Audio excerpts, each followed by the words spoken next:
blood stains every chasm-closing step of this self-acclaimed King of the Jews. It was only a week ago when they were throwing down the palm leaves and their robes to welcome in this heavenly deliverer. Now they cast stones and mocking cries and who knows what else at this hellish deceiver.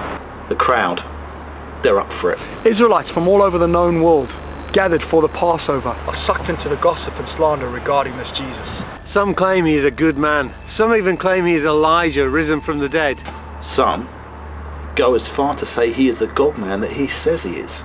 Of course, there are some who say he's a liar, and such a lunatic needs to be dispensed of. Blood is pouring from his brow. His back is in tatters. Even now the cross leaves splinters in his already ravaged back.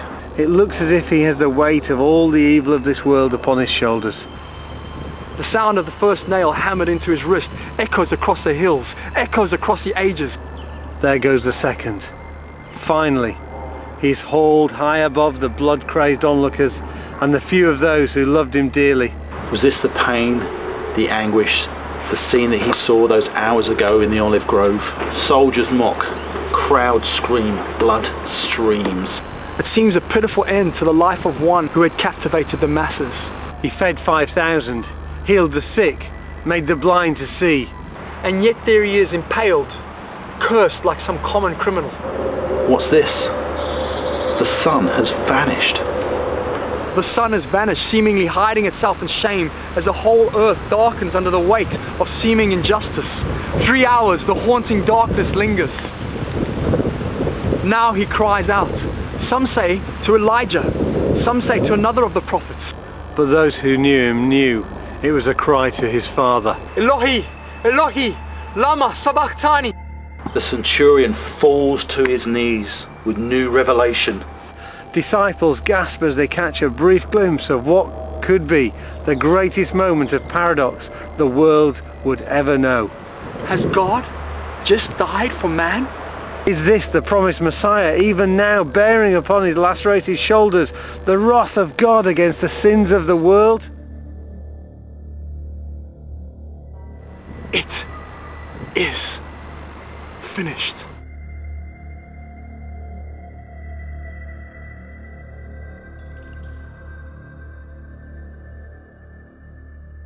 We're in a 4-part series called 72, the 3 days that changed the world. Aaron started us off 2 weeks ago in the Garden of Gethsemane as we watched Jesus, blood pouring from his brow, preparing for this moment, I believe. Last week I spoke about the trial and I spoke about there was no greater injustice than the fact that God himself, God the Father watching God his Son being slapped around by petty officials. God understands injustice. This was injustice personified. And today we come to this moment. We will focus on God, Jesus crucified. My birthday is August the 27th. Not that that bears any relation to this morning, but you can write it down in your diaries. You can, I have a PayPal address if you want to send PayPal money. Anything, any gift will do. No, it doesn't bear any relation to this morning, but it is a special day, and I'll tell you why.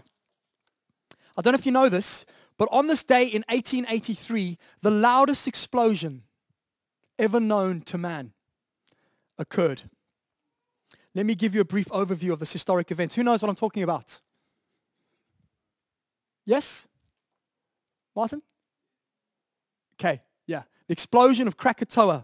In the years before the 1883 eruption, seismic activity around the volcano was intense, with some earthquakes felt as far distant as Australia. Beginning on the 20th of May, 1883, 3 months before the final explosion, steam venting began to occur regularly from Powhatan, the northernmost island of the 3 islands cones. Eruptions of ash reached an altitude of 20,000 feet, and explosions could be heard in Jakarta, 100 miles away. Activity died down by the end of May, with no records of activity until mid-June. By the 25th of August, eruptions further intensified. At about 1 o'clock local time, 1 p.m., on the 26th of August, the volcano went into what is called its paroxysmal stage. And by 2 p.m., observers could see a black cloud of ash 17 miles in the sky. At this moment, the eruption was virtually continuous, and explosions could be heard every 10 minutes or so. Ships within 20 kilometers of the volcano reported heavy ashfall with pieces of hot pumice up to 10 centimeters diameter landing on the decks. A small tsunami hit the shores of Java and Sumatra, some 28 miles away. On the 27th of August, 4 enormous explosions took place at 5:30, 6:44, 10:02, and 10:41 a.m. local time. The third explosion was the loudest. Each was accompanied by very large tsunamis which are believed to have been over 30 meters high in places. The explosions were so violent that they were heard 3,500 kilometers away in Perth, and the island of Rodrigues near Mauritius, 4,800 kilometers away. The pressure wave from the final explosion was recorded on barographs around the world, which continued to register at 5 days after the explosion. Recordings show that the shock wave from the final explosion reverberated around the globe 7 times in total. Ash was propelled to a height of 80 kilometers. In the year following the eruption, average global temperatures fell by as much as 1.2 degrees Celsius. Weather patterns continued to be chaotic for many years, and temperatures did not return to normal until 1888. The 27th of August, 1883. So why have I highlighted this story this morning? When we should be so conscious of those moments of desolation for a Jewish carpenter called Jesus, beaten to a bloody pulp and impaled upon a cross. Moments believed by followers of Jesus, moments believed by me to be among the most important moments of all of time. I've done it for 2 reasons. I want to draw 2 parallels. Okay? This is the first one. As the cataclysmic effects of this explosion rang out across thousands of miles of the Earth's surface, so the significance and the importance and the essential reality-changing consequences of the crucifixion of Jesus that afternoon in Jerusalem rings out across the ages of the history of man. So as that explosion rung out across the whole globe, so the death of Jesus rings out across all of time. Secondly, as the submerged cause of this colossal explosion was the coming together of the giant tectonic plates that the Earth's surface rests on. Okay, that's the cause, the ultimate cause of volcanoes. So the death of Jesus was brought apart by the coming together of 2 essential attributes in the nature of our God. As those plates came together and formed an explosion that was the loudest explosion ever known to man, registered around the globe, the shock waves went around the globe 7 times because tectonic plates came together, magma from the Earth's surface came through and released with such power. So the death of Jesus Christ is because of the coming together of 2 of God's natures, two of essential parts of who God is. And we see that displayed on the cross. And it's this that I believe I want to share with you this morning. Because unless we grasp the beauty, the splendor, and the wonder, and the radical mercy and love of God that is expressed in the sacrifice of Jesus Christ, we won't get Christianity. We won't understand what it was all about. This is an event to which we have to respond. So I'm going to make 3 points. I'm going to say the cross.